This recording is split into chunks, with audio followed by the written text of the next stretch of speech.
Hi everyone, welcome to BookTube. Today I have a Philippians 4 unboxing for you. Want to see what I bought? Stay tuned.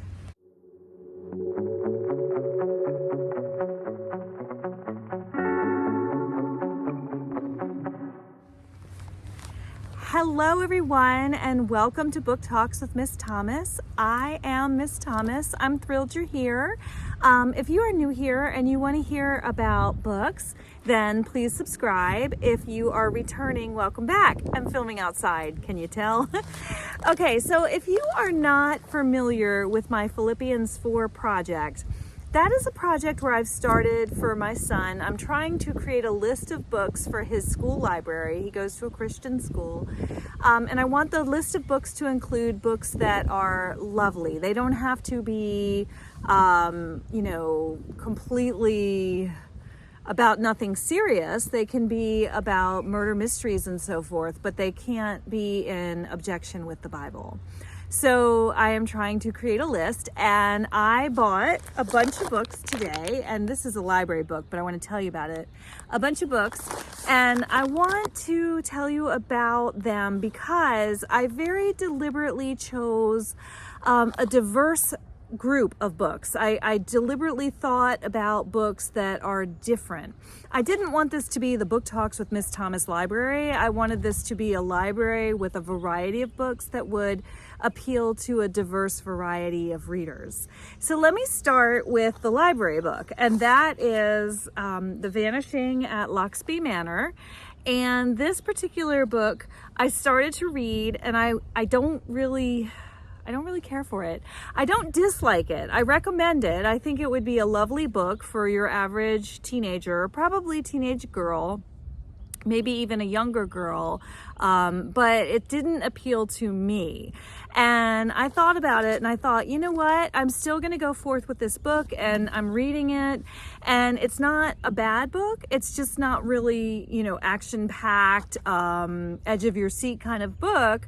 It's a mystery, but it's a story of a girl who goes to her friend's house.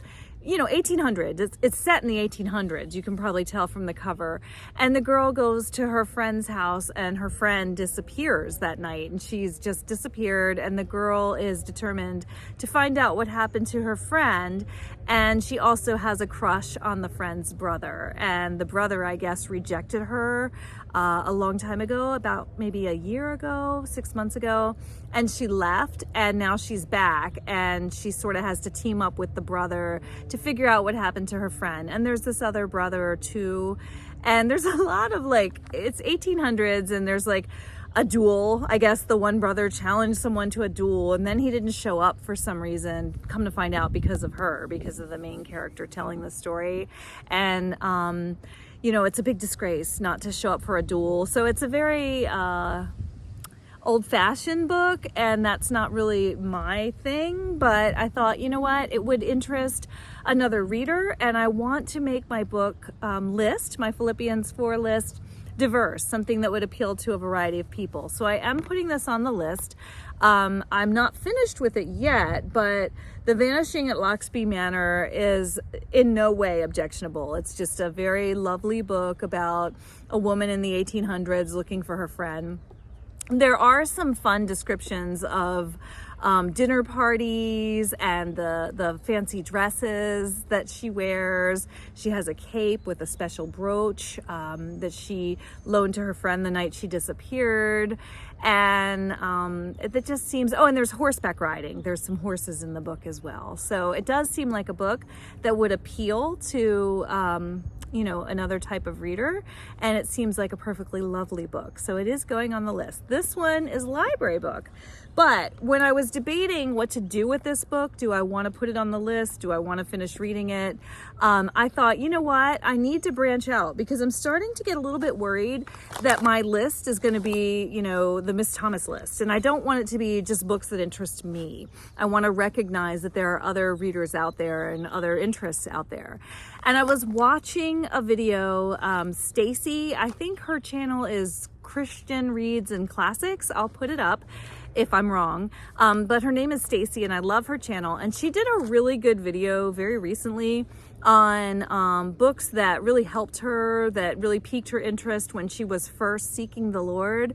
And I put in the comments, I'm taking copious notes. And I watch a lot of these videos and I take a lot of notes because I'm very committed to getting a list of books for young readers.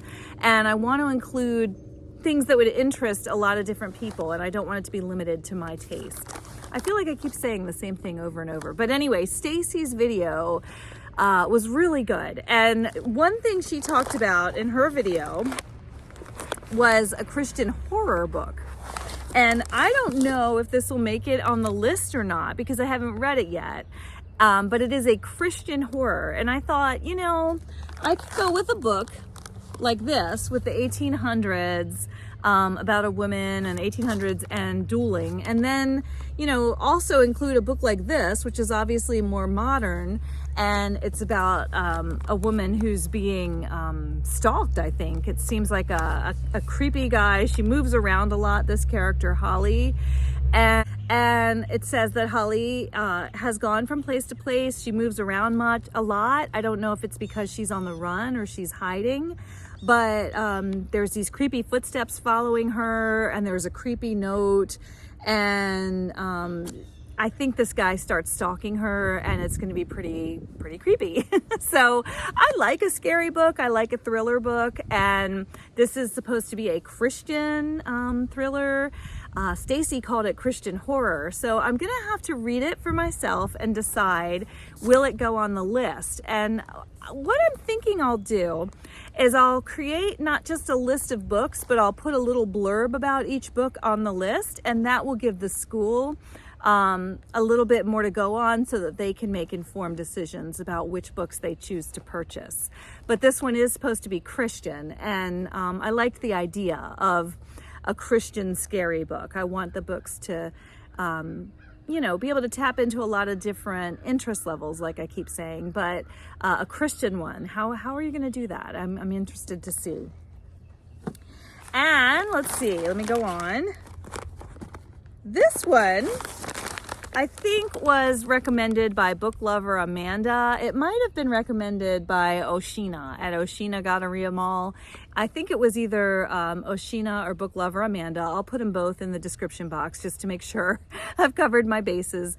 But The Art of Losing Yourself, it sounds like it's about a woman who begins to really question her life, her marriage, her relationship with the Lord, and starts to maybe minimize God, it sounds like, just from the description back here, until her runaway sister enters her life. And I guess her mother has gone on a drinking binge, and the sister is left, I don't know if you'd say homeless, but left in a bad situation. And so this woman who questions her role in life and her marriage and her relationship with the Lord, I think is all going to be reaffirmed through this relationship with her sister. So she and the sister are going to, I guess, help each other to heal. At least that's what I'm hoping for when I read this book. And I also want to say, it was really cool. I was looking at it. I just got it today. And it was interesting because at the very beginning of the book, there's a quote, Ezekiel 37, 1 through 3. Ezekiel 37, 1 through 3. The hand of the Lord was upon me, and he brought me out by the Spirit of the Lord and set me in the middle of the valley. It was full of bones. He led me back and forth among them, and I saw a great many bones on the floor of the valley, bones that were dry. He asked me, Son of man, can these bones live? And it sounds like this book is about a woman who's wondering, I guess her bones are dry, and she's wondering, how am I going to live? And then at the end, though, at the very end of the book, the passage continues, and I just thought that was so cool. I haven't read the book yet. I just got it today. But after the end, I was curious how many pages. And after page 300, it's exactly 300 pages. After 300, it picks up with Ezekiel 37, 4 through 6, and it says, Then he said to me, Prophesy over these bones, and say to them, O dry bones, hear the word of the Lord. Thus says the Lord God to the bones, Behold, I will cause breath to enter you, and you shall live. And I will lay sinews upon you, and will cause flesh to come upon you, and cover you with skin, and put breath into you, and you shall live, and you shall know that I am the Lord. And that's why I think this book is going to be about two sisters affirming the meaning of life for one another and building their relationship with the Lord with the help of one another. I'm really hoping that's the case, and I'm looking forward to this book. And also, it's a Christian book, obviously, but it seems like these are very different sorts of books. So, I'm looking forward to that. Very briefly, I mentioned in another, same thing. Oh, back to Stacy. The other two were also Stacy recommendations. She had mentioned this book, Lessons from the Upper Room, and when I was watching her video, I saw that there's a DVD that goes with it. So I immediately found the DVD and bought it. It was like $30. I bought it online. It was used. I bought it from Amazon for I think $30. But then I was like, oh, I need the book. So I bought the book, and that's just, I'm going to do this study, Lessons from the Upper Room, and I'm going to enjoy the DVDs that go with the book. That's not going on the Philippians 4 library, although I guess it could. I mean, we could put Bible studies in the library. It is Christian school. And the last sort of book that I want to talk about is biblical historical fiction. And I have never read one of these before, biblical historical fiction, although Stacy talked also about Tessa Afshar. And I started looking into Tessa Afshar, and I got one of her books from the library, and I found another book on NetGalley that's coming out in November, and I was so thrilled I got approved for that. So be on the lookout. Later down the road, there's going to be a Tessa Afshar video. But Stacy had recommended this book, A Light on the Hill, and it's historical biblical fiction, and it's about a character, not a biblical character, but a character from biblical times. Her name is Mariah. And she has, I think, a tattoo from being a prisoner in Jericho. And underneath her covering, her face is branded with the mark of the Canaanite gods, a shameful reminder of her captivity in Jericho. And she wants to start her life over, but no man will marry her because of the mark of the shameful captivity or the shameful mark of the Canaanite gods. And she finds a widower, and that's what got my attention. She finds a widower who needs a woman to help raise his children, and I was really hoping this book would be about her raising the children. I love a good nanny book. But it sounds like that goes bad, and she ends up, I guess, having to run and hide from that, flee for her life. So I'm not really sure what direction this book is going to take me, but I wanted to definitely say I am down for it. To quote Amanda, I just love Amanda. I'm down for it, Amanda. So there's a couple of different styles of books here that I'm covering. This one is like a biblical historical fiction. And then I've got this Bible study. The Art of Losing Yourself. Yes, The Art of Losing Yourself, which is just a book about sisters and building their lives with each other and with the Lord.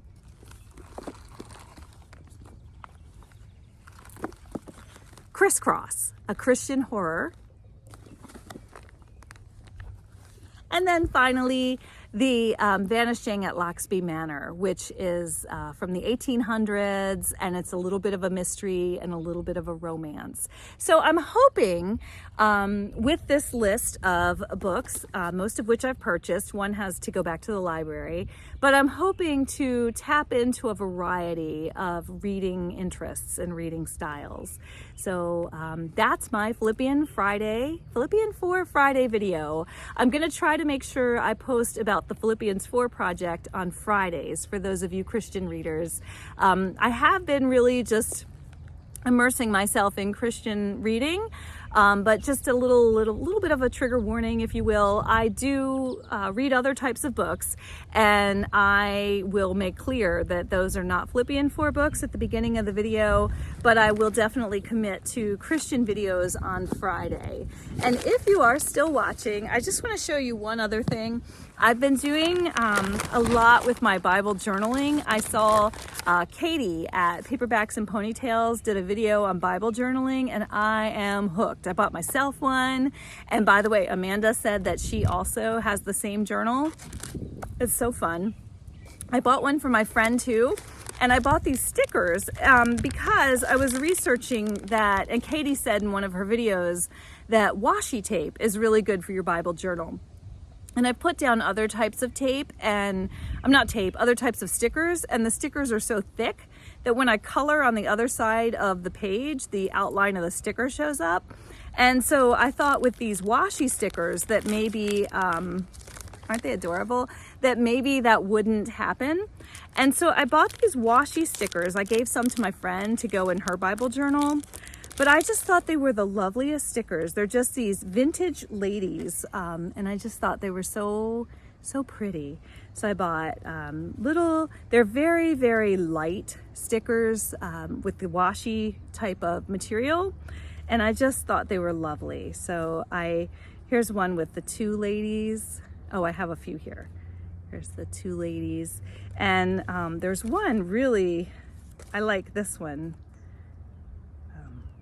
Isn't that pretty? So anyway, and this is so cute. I love the one dress is a little bit short, I think, for my Bible, but I love the long dress on the other young lady. I had a dress like that when I was younger, and it just really appealed to me. So I wanted to share that. And then these old-fashioned dress up ladies. It almost reminds me of the paper dolls when I was little, and I would make the little outfits for the dolls. I used to love that. So anyway, not really about my Philippian 4 books, but it is about my Bible journaling. And if you're interested, I just wanted to share that.